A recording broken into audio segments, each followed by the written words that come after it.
joined right now by New York City Councilman Jumaane Williams. How are you? Thanks for joining us. Nice to see you. It's good to see you again. You were at our Brooklyn event last year. We're doing it for the second year. One thing that I wanted to talk to you about, because I know you put out a statement early this morning about, is the unfortunate video we saw of police beating up a black man in a Target in Flatbush. I know you pointed out again, this is another example of police violence against people of color. I know this is something that you've been working very hard to address. So first, your comments on the incident that happened today or yesterday. I put it out with my colleague, Assemblymember Rodney's Bishop. And of course, you just get tired of seeing these videos. We also wanted to make sure that people understood what happened before. Yeah. The gentleman apparently was there the day before, had some interactions not pleasant with some of the staffers. One of the staffers felt unsafe. It came back, and they actually called the police to help get him to leave. And so we understand that. We also understood that it appeared that when he was crouched, however he got there, his hands were underneath him, and I'm sure that can be disheartening for a police officer. The primary question was the pummeling with the fists. My question is that department procedure when you're trying to get someone to comply? If it's not, what's going to be done about it? Was it following protocol or was it frustrated officers? And that seems to be when the community actually got alarmed. Well, it didn't seem like it was the arrest itself. It was the motion of the fist for a good 20, 30 seconds. And the question is that necessary? Is that level of force used equally across the city, regardless of neighborhood, race, and class? And I think a lot of people will say no, and that's what the big issue is about. But we also want to be careful so that we understand that in the uncertainty of policing, you don't know a police officer doesn't know what they're going to go into.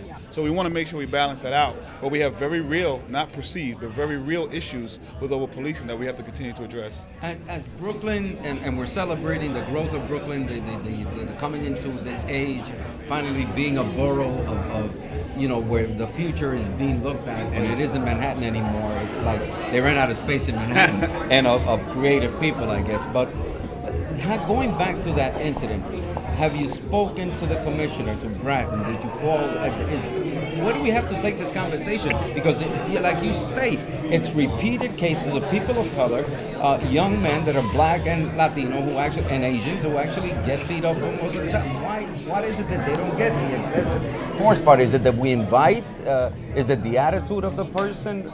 So, one, I just want to, you mentioned obviously the growth of Brooklyn, which we're excited about, but not all of Brooklyn is growing. So we want to make sure there are parts of Brooklyn that aren't seeing the growth that actually helped Brooklyn breathe this brand that people want to come to.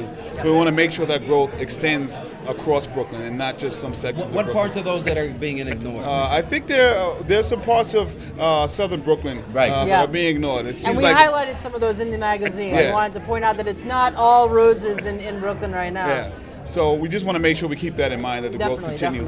I think with the police-community relations, one, it's a continuing conversation. Mm-hmm. I think every time something happens policy-wise, people think, oh, we fixed it. And no, it's a continuing conversation that we have to keep pushing. And there has been a reluctance to fully acknowledge that it's not just historics, but it's present day. What's happening present day is based on race, is based on class, period. We have to put a period on that so that we can fix it. But some people are hesitant to do that. I think the discussion is becoming more honest, and the retraining, I think, is good. What we're missing is accountability. So when something happens and the police officer has done something wrong, there should be accountability, and we haven't seen that across the board. I think there was a case today, they just said that the young man that was thrown through a plate glass window, that the officer did use excessive force, so we want to see what's going to happen with that. But I always like to point out, all the issues that we're talking about with the policing, we have to bring those conversations to other areas because they're just as bad in housing, at shared housing and buildings. They're just as bad as education, and they're destroying these communities with the same race class issues. It just happens much slower.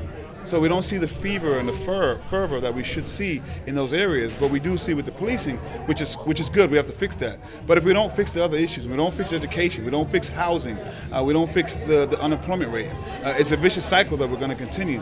And to that point, I know you had to run very shortly, but to that point, we had the extra police officers, the 1,300 police officers that went through. You also put out a statement very shortly after the budget came out that there, should have been more money for youth employment. Is it something you highlighted as a way to attack the problem, I guess, from a different angle? Like, I think the Black Latino Asian Caucus Yeah. put a statement on. I re-forwarded it. It would have been a great progressive move to say, look, we put 1,300 additional police officers, and every child that wants a job is going to have one. Yeah. Public safety cannot just remain in the policing domain. Public safety has to incorporate all of these other things, and I think that's one of the issue. If we only address public safety with policing, there's going to be over-policing, and so jobs is one of the most critical things that we can find funding for if we make it a priority.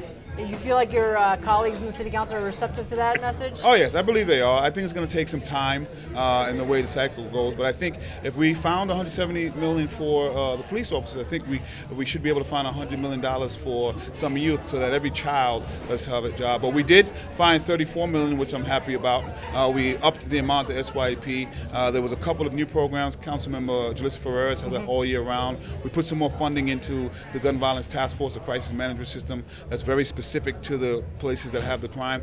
My issue is that if we're going to send police there, the other agencies should use the same data and send other resources I'll as give well. you in the exit question. Last Thursday, we had Commissioner Bratton at a breakfast, and he said that during his 40 years of policing, he got the best budget, biggest budget ever. He was so happy, so elated. So you're going to give him a call and find out what he's going to do in terms of the training? Well, what I want to find out is what's happening with the budgets of DYCD, what's happening in the budgets with DOH, MH. Those are the questions. We have to link those resources. We have to link those agencies. HPD, they have to be fully funded. They have to be looking at the same data and saying, okay, if we're sending police, we're actually putting the police in a bad situation. We're putting the community, obviously, in a bad situation. If we're not dealing with that structural problem, police can't solve housing. They can't solve poverty. They can't solve the educational issues. So it's unfair to everybody. And then you add that, the historical racial component or class component, it's a recipe for disaster. And so nationally, I'm glad this conversation is happening,